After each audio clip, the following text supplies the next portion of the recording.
What would you do if the person you swore to love betrayed you, leaving you with nothing but the clothes on your back and a burning need to survive?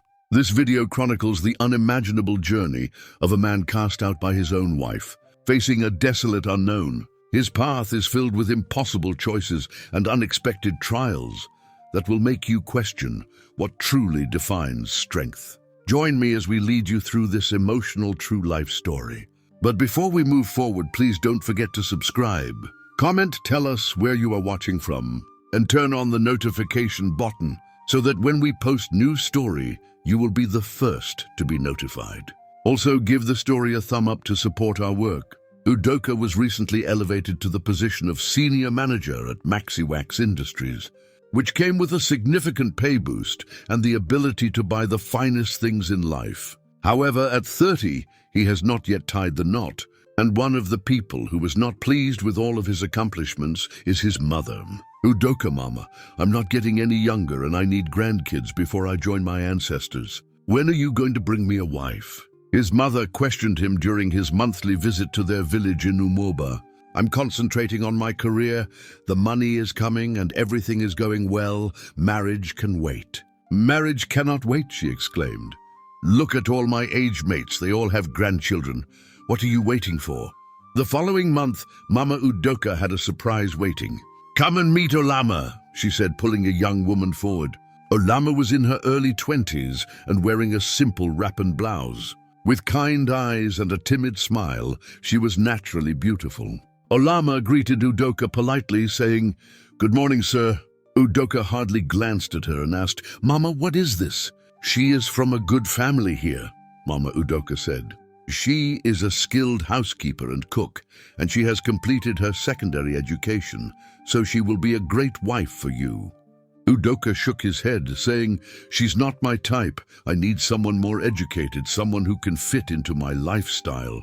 Mama Udoka introduced him to a few village girls over the course of the following months. But each time, Udoka discovered something amiss with them. This one is overly quiet, that one doesn't speak English well, and this one doesn't have enough schooling. All of these girls are from reputable families, Mama Udoka stated, growing irritated. "What are you looking for?" Udoka was sure of what he was looking for. At his friend Olamid's birthday celebration 4 months later in the city, he met her. Arya was all he could want, tall, lovely, with flawless hair and cosmetics. She wore an expensive gown and carried herself as if she belonged in high society. He approached her and said, "Hi, my name is Udoka. It's nice to meet you." "I'm Arya," she said. "What do you do?" "I'm a senior manager at Maxiwax Industries," he said. "You must be doing very well. That's impressive," she said, her eyes lighting up. Udoka was captivated from then on, treating her to pricey beverages and telling her about his accomplishments throughout the evening. Their relationship was pricey. Udoka took her to high-end restaurants and bought her designer clothing, shoes, and jewelry. He bought her the newest iPhone when she needed a new one, and he assisted her in getting a new Benz when she had issues with her vehicle. "You're so generous," she would exclaim. "I've never met a man who treats me so well." 3 weeks after proposing with a ring that would cost the majority of people 4 months' worth of income, Udoka told his mother about the engagement, and she responded coldly. "You want to marry a girl I've never met?" Arya is her name. She's educated and gorgeous. "If you love her, you must bring her home first." The trip was a disaster when Udoka brought Arya to the village. Arya grumbled about the food, the heat, and the absence of air conditioning, and she hardly talked to Mama Udoka. Mama Udoka pulled her son aside after Arya went to bed early and said, "I don't trust this girl." "What do you mean, mother? She looks at you like you're money to be spent. This woman won't support you during tough times." "Mama, I'm making plenty of money." "Money comes and goes, my son, but character lasts. Find a woman with good character." Udoka didn't listen. 2 months later, he wed Arya in an extravagant city wedding that drained his entire savings. After marriage, the spending increased. Arya wanted a bigger house, so he bought a duplex in the city. When signing papers, she suggested putting it in her name for tax purposes. She said he agreed. She was his wife after all. When she wanted a new car, he bought her a Toyota Venza. Again, papers in her name. when she wanted to start a supermarket. He gave her capital and registered the business in her name. His friends started to worry. "Why are you putting everything in her name?" his friend Joe asked one day. "She's my wife," Udoka replied. "The potential mother of my children. What belongs to me belongs to her. The name on the documents doesn't matter." "But it does matter, Udoka. What if something happens?" "Nothing will happen. We're married. We're in love." Joe shook his head, but said nothing more. Arya's friends were always visiting, admiring her lifestyle. "Girl, you're so lucky," they would say. "Udoka treats you like a queen. You hit the jackpot." 3 years passed with no children, but Udoka didn't mind. Then one day everything changed. Udoka was in his office when his manager called him to the conference room. "I'm sorry, Mr. Udoka," his manager said. "The company is downsizing. Your services are no longer needed."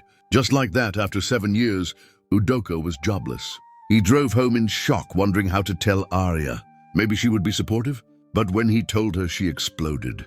"You lost your job? How could you lose your job?" "It wasn't my fault. The company downsized many people." "I don't care. What are we going to do now? How will you take care of me?" "I will find another job. I have experience." "Do you know how much we spend monthly? You think I can just stop living because you couldn't keep your job?" From that day, everything changed. Arya became cold and cruel. She stopped cooking, doing laundry, sharing their bed. She treated him like a stranger. Weeks turned to months as Udoka searched for work unsuccessfully. His savings ran out. Then Arya started bringing men home. First was Jonah, claiming to be her business partner. But he stayed for dinner, stayed late. And Arya laughed at everything he said, touching his arm, looking at him with eyes that used to look at Udoka that way. The visits became frequent. Different young men would come, sitting in the living room, while Udoka hid in the bedroom like a stranger in his own house. "This has to stop," he told Arya one evening. "What has to stop?" "You bringing men into my house." "Your house?" Arya laughed. "When last did you contribute anything to this household?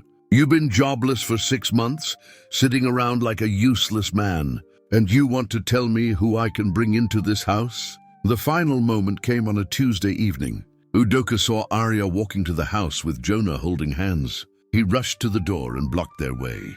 "I will not let you bring him into this house," he said firmly. "Excuse me?" Arya looked disgusted.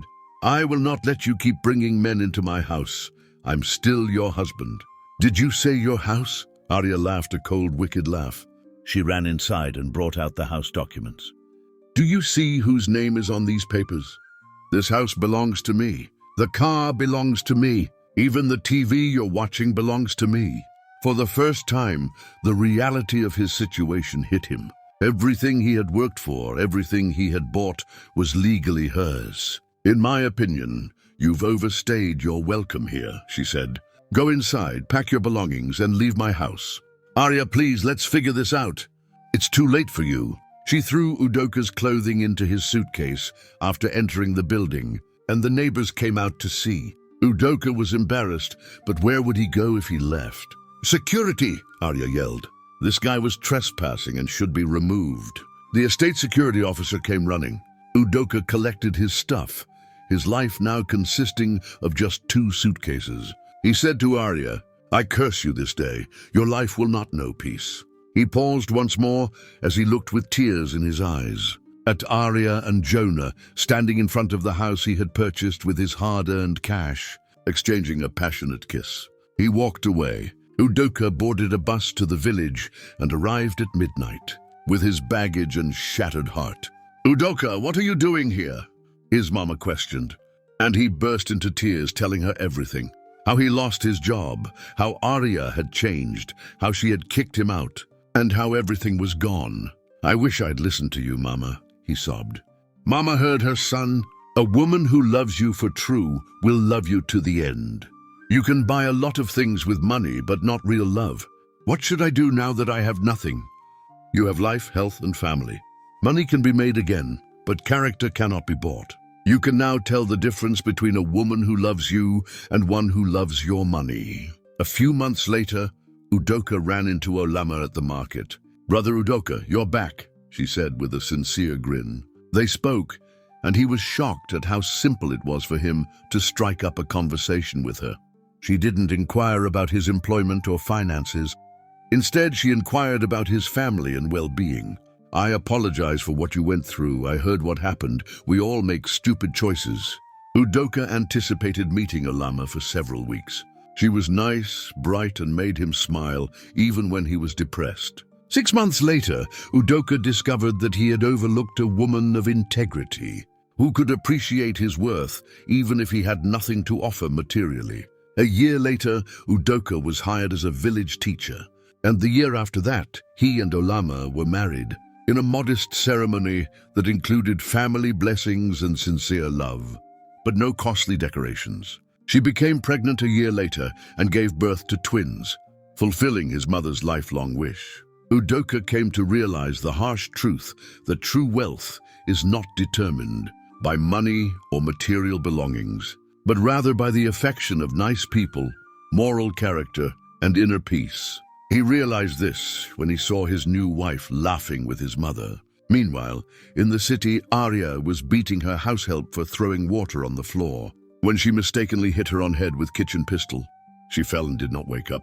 The neighbors called police, and she was arrested alongside her lover Jonah, and they were taken to the court of law and were sentenced to 30 years in prison for murder.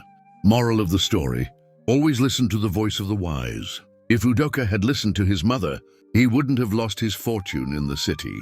Thank you for watching. Stay blessed. See you in my next story.